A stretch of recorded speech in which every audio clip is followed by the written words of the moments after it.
Good morning, children. Welcome again to the new session here, chapter 12. In previous session, we discussed about the administration of Magad Empire.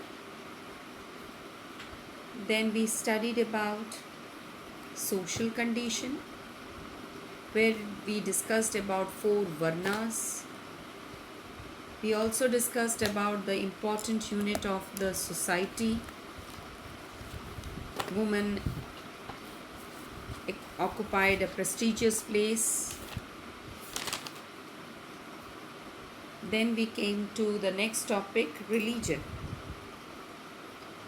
where we discussed that how two new religion came into being, Buddhism and Jainism, and people shifted from Brahmanism and Hinduism. And why did they shifted? Because Buddhism and Jainism refused any type of casteism and rituals. Then we also came across economic condition, where we learned that main occupation of the people were cattle rearing and agriculture. Tillers were the owners of land. We came across the two words, guilds and shrenis, that people of different vocations had an organization which was called guilds, and each guild had its own head which was called shrenis.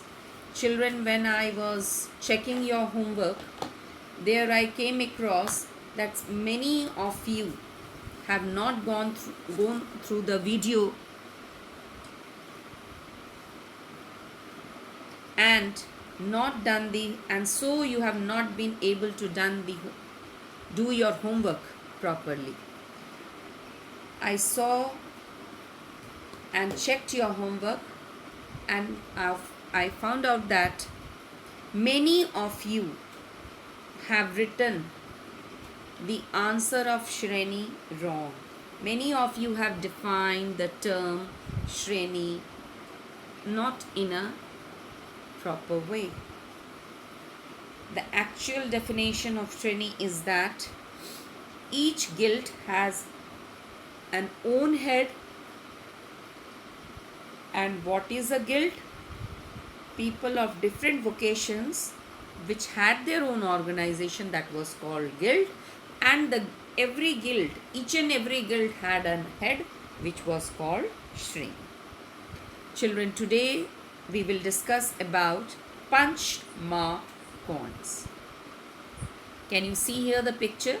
Punched mark coins.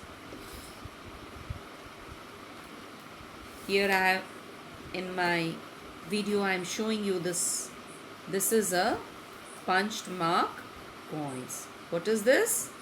This is punch marked coins.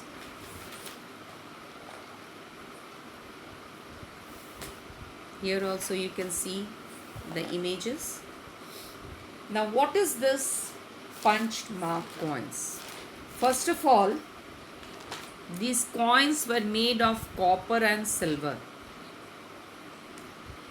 and this introduction of the coins helped in promotion of trade, because there is exchange of currency, and it helped in the promotion of trade, that is external import of items internally and external, that is external and internal trade. And what is this punched mark coins? Punched mark coins are the coins which were punched with the symbols of sun, moon, trees and mountains. Punched means, if you see, punch means some images were there on the coins. That was called punched mark coins. Punched means when you push something. That is called punched mark coins. And when do you push? When you push with the symbols of sun, moon and tree, and the images are been seen on that surface, that is called punched mark coins. Magad had a well developed internal and external trade. Just now I told you that these coins helped in the promotion of trade. Some of the important towns.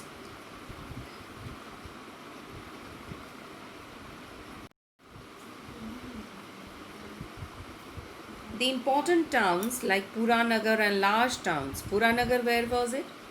In your Patna near Tawapuri.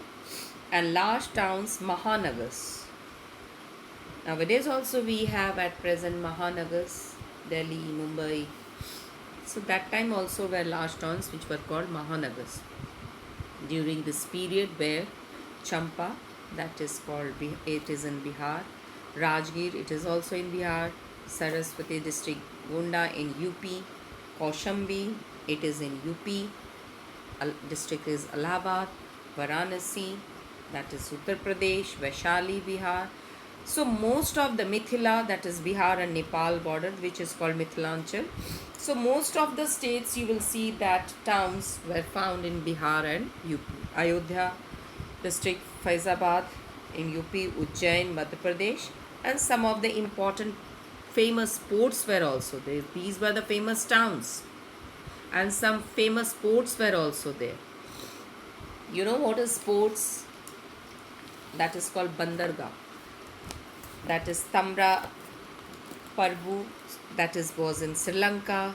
Shuprik, that is Sopara, and Brigukacha, that is Broach and Patan. So these were the important ports.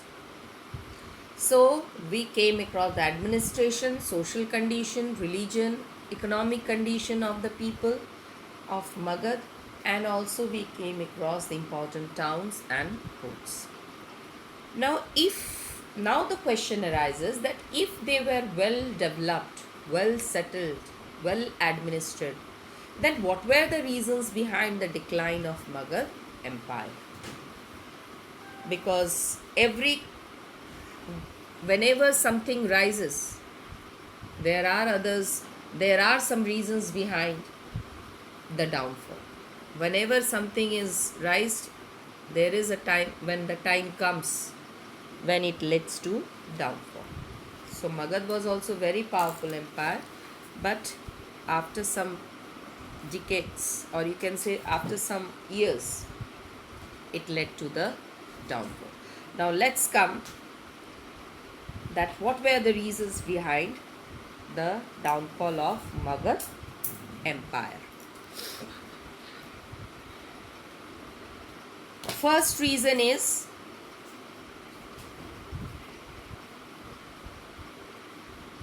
before going to the downfall of Magad Empire, we will come across the reasons for the success of Magad Empire.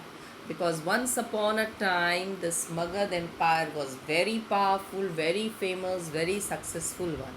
So before going into the points for the downfall, we will come across those points which led to the success of Magad Empire. First was geographical condition, means Magad was located in a geographically it was located in such a nice way that it helped in economically also and also militarily, as Ganga and its tributaries provided cheap means of transportation. Due to this geographical condition, it provided cheap means of transportation. Agriculture was also very widespread due to this geographical position, as Ganga was and its tributary was near to it. Beside, iron mines were also in abundance for tools and weapons. Next, elephants, an important component of military, were found in the forest of the empire, which were as war elephants trained. It had 2 capitals. This was also one of the reasons behind the success of Magad Empire, and that two capitals were Rajgir and Patliputra, where I discussed when I was discussing about Bimbisara and Ajatashatru that how one of them kept the capital as Rajgir and the other one kept Patliputra as the capital. They were being headed by efficient and far-sighted rulers that we discussed, Bimbisara and Ajatashatru, and that time Magad was at the peak, you can say. An efficient military and civil administration, these were also one of the reasons. These were the reasons. First is geographical condition. Second is important capitals. These were the second point. The geographical condition was the first point behind the success of Magad Empire. Second was important capitals Rajgir and Patliputra, which was led by important rulers like Bimbisara and Ajatashatru. Third point were efficient military and civil administration. Fourth point was efficient money system, where I discussed about the punched mark coins. And fifth one was harmonious and social structure. This was also harmonious and social structure means people live peacefully in society.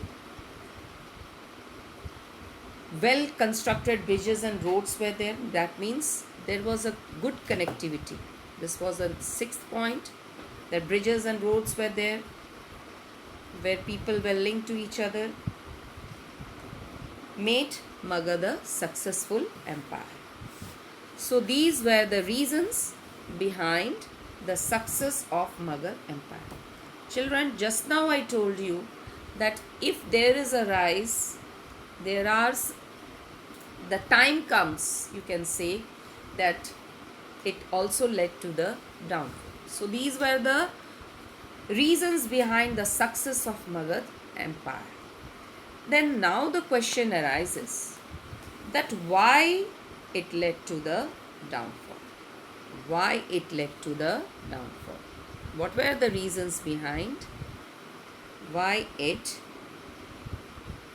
led to the downfall of Magad Empire? This is the main question I was discussing. When I was discussing about the administration, there I came across that after Darshak, it was divided into two dynasties, Shishunagas and Nandas. And children, after this only, when it was divided into dynasties, there was a division of power. The kingdom was divided into small parts, small dynasties. This was the important reason behind the downfall of Magad Empire. Okay, children. So this is all about this chapter 12, Janapadas and Mahajanapadas. Children, one homework I am giving you, that you have to write the key words. You have to write the key words in your history notebook. What is your homework, children? Write the key words of chapter 12. Okay. So you will do this homework in your history notebook and